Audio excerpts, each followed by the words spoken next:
Calon Gubernur Sumatera Selatan nomor urut 1 Herman Deru memohon doa dan dukungan dari masyarakat untuk semua perjuangannya dalam pilkada dapat membawa kebahagiaan dan kemajuan bagi seluruh masyarakat.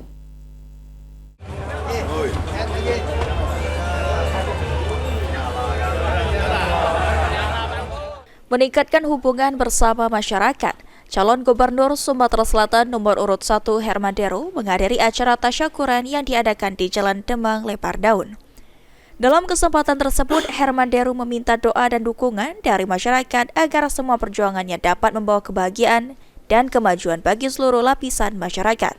Doa untuk kemaslahatan bagi masyarakat yang mendukung, dan tentu ucapan terima kasih ini tidak hanya kepada seluruh tim, tapi juga kepada seluruh masyarakat Sumatera Selatan.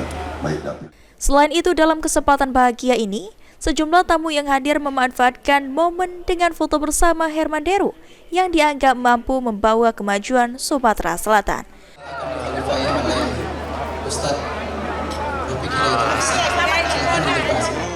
Aji Dalia, PAL TV.